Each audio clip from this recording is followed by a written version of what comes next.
Welcome back to our Algebra 2 series, and today we're going to be working on a mathematical model. This is what we call the classic wire example. In the wire example, we are starting with a piece of wire, and as I read through the problem, I'm going to draw a picture that represents what's going on here.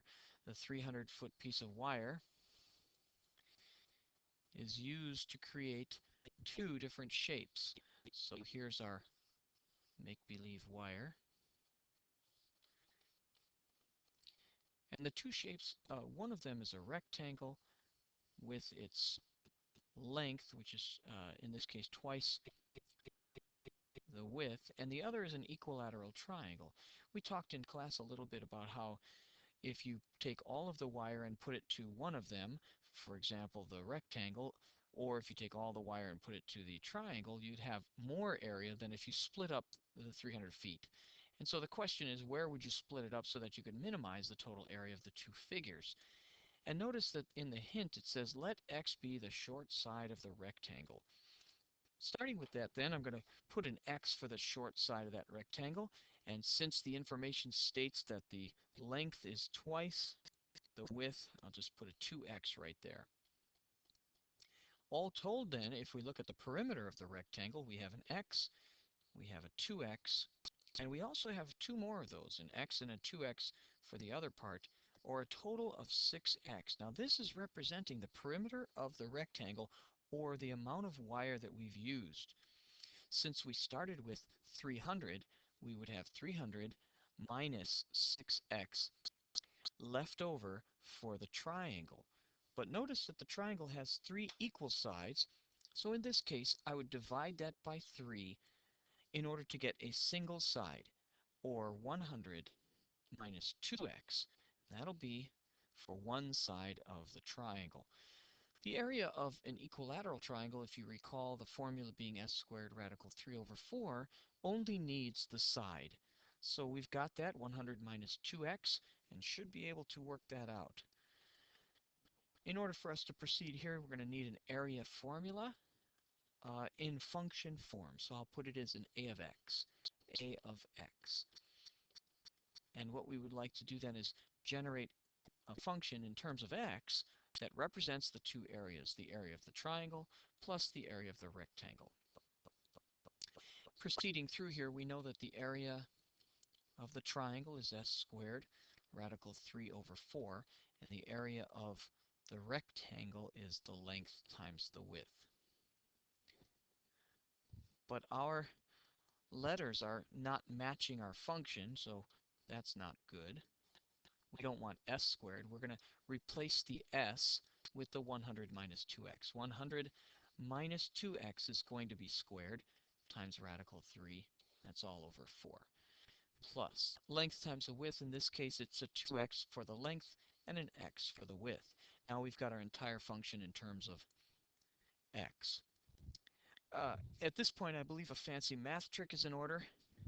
Notice that we have 100 minus 2x, but the quantity is squared.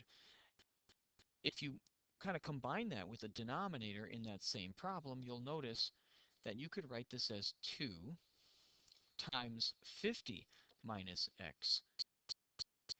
And that whole item is squared times radical 3. I'm doing this in longhand, and the second part is simply 2x squared, of course.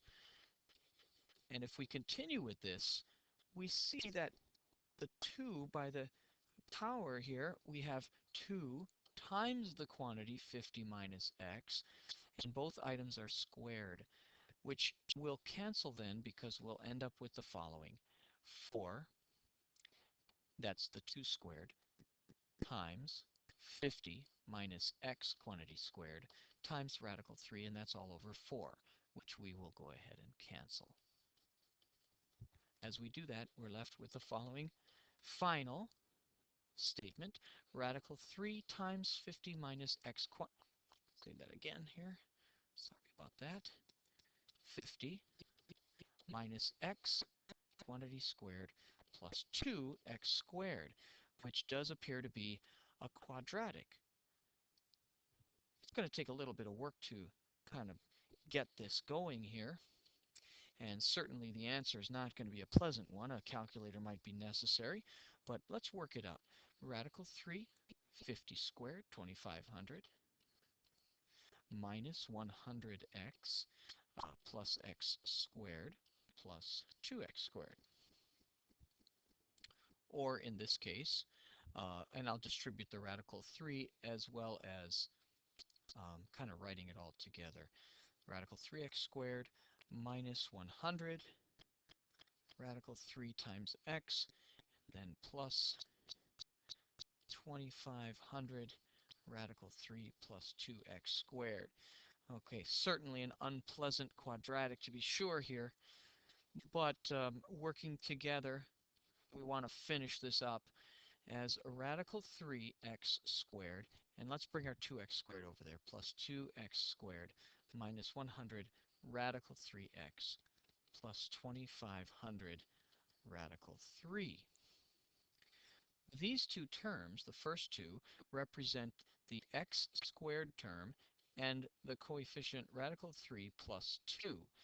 That is like the original term there, where the next part, negative 100 root 3, is the b term, and then we have the 2500 root 3 as our c term. Now, obviously, we're dealing with a parabola that's opening up. This first term is positive, so our uh, quadratic is going to be opening upward. And if you wanted to find the place, and let me just back this up then, we would simply write the negative b over 2a, in this case, the opposite of negative 100 radical 3 over twice the original value here, radical 3 plus 2. And it would certainly be nice to put that in decimal form to give us a value to plug in. And obviously a lot of things will cancel here, but still we're going to need to do a little bit of work with that. That's going to be 50 radical 3 over radical 3 plus 2. And I'm just doing some canceling there. So notice that this term will need to go back in there to get the final minimized area. Now the question in this problem actually states where would we cut the wire in order to minimize the total area of the two figures? So notice that it's not really asking us for the area, it's asking us where we need to cut the wire. Well, if you notice, that's the case, and really we found the x value. The x value is 50 radical 3 over radical 3 plus 2. Let's go back to the beginning. 50 radical 3 over radical 3 plus 2. And if you notice, then the perimeter of our rectangle is representing the rectangle would be this being x. We could multiply this number by 6, or 300 radical 3 over radical 3 plus 2. And that's how much we would use for one part of it, and the other part would be the rest of the 300 feet.